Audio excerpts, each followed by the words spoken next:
Given below are the two statements. तो ये 2023 का क्वेश्चन है और ये रेस्पिरेशन वाला चैप्टर है जो मैंने उठाया है। One is labelled as assertion, another is labeled as reason. Assertion is ATP is used as two steps in glycolysis. ATP is used as at two steps in glycolysis. ठीक है, assertion ठीक है. First ATP is used in converting glucose into glucose 6 phosphate and second ATP is used in conversion of fructose 6. So both A and R are true and R is the right. दोनों ही correct. हम पढ़ते हैं ना glucose के 10 steps होते हैं, पहले पास investment then पे ऑफ. सेकेंड क्वेश्चन अगेन 2023 में आया है. देखो पूरा पूरा NCERT से आया है. लिस्ट को मैच करना है आपने. ऑक्सीडेटिव डीकार्बोक्सिलेशन को मैच करेंगे आप किसके साथ?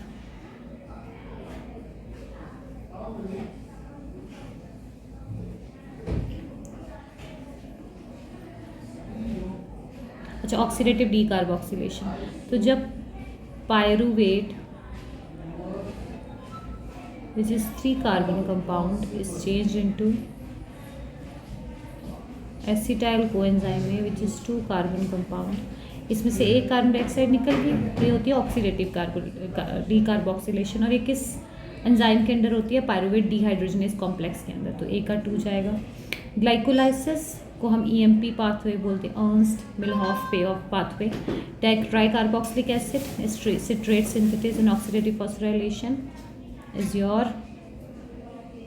Electron transport chain. तो देखो सिंपल सा क्वेश्चन है, पूरा NCERT से क्वेश्चन है. How many times decarboxylation occur during TCA cycle. मैंने क्लास में कितनी बार कराया है इसको, आपको बार बार याद रखना. जब आप चार्ट बनाएंगे मेरी जगह 2 जगह पे आपका डीकार्बोक्सिलेशन होता है, 2 बारी carbon dioxide. TCA cycle is your Krebs cycle जो कि मैट्रिक्स में होता है, तो 2 बारी आपका कार्बन डाइऑक्साइड रिलीज होता है. Fatty acids are connected with the respiratory pathway through. ये एम्फीबॉलिक पाथवे से आपको क्वेश्चन है, बिल्कुल NCERT से क्वेश्चन आया. एक भी क्वेश्चन ऐसा नहीं है जो आपको अगर आपने NCERT बिल्कुल एक एक लाइन पढ़ी होगी you will get your marks. तो इसका आंसर है एसिटाइल कोएंजाइम में. एम्फीबॉलिक पाथवे खोलो, you will get your answer. 2023 में आ गया एक क्वेश्चन, 2, 3, 4 क्वेश्चन आए हैं इस छोटे से चैप्टर से. 4 क्वेश्चन का लेके चलोगे मार्जिन. फिर क्वेश्चन आता है what amount of energy is release from glucose during lactic acid fermentation. तो ये भी आपको NCERT में साफ साफ लाइन लिखी हुई है, लेस देन 7%. बाहर जाने की जरूरत ही नहीं है.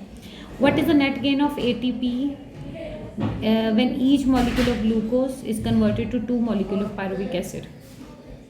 2 नेट गेन होता है. कितना नेट गेन हुआ? तो 2 ATP का नेट गेन होता है. मैं पढ़ा ना substrate level phosphorylation, oxidative level of phosphorylation. हमारे पास टोटल 10 ATP बनते थे. 10 ATP में से 2 ATP हमारे इन्वेस्टमेंट मेज में जाते थे. 8 ATP. 8 ATP में से 6 ATP NADP के थ्रू बनते हैं और 2 ATP आपके सबस्ट्रेट लेवल फॉस्फोराइलेशन में बनते हैं. मैच करेंगे 2022. Again match the following. ETC complex 1. सारे कॉम्प्लेक्सेस के नाम आपको याद करने हैं, ठीक है. ETC कॉम्प्लेक्स 1 तो ubiquinone, FADH. Complex 1 is NADH.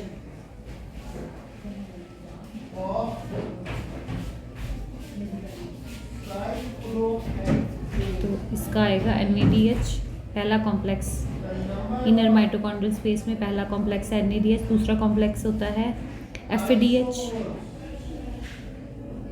तो B का ही आना चाहिए.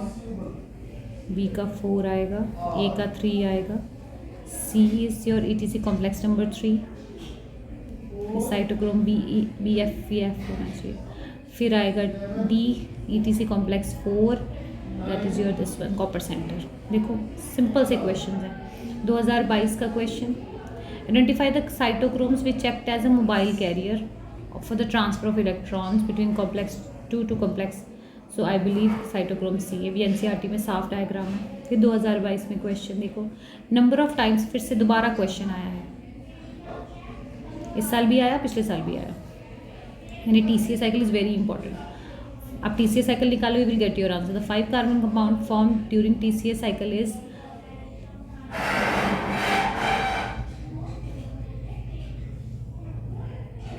Alpha glutaric acid.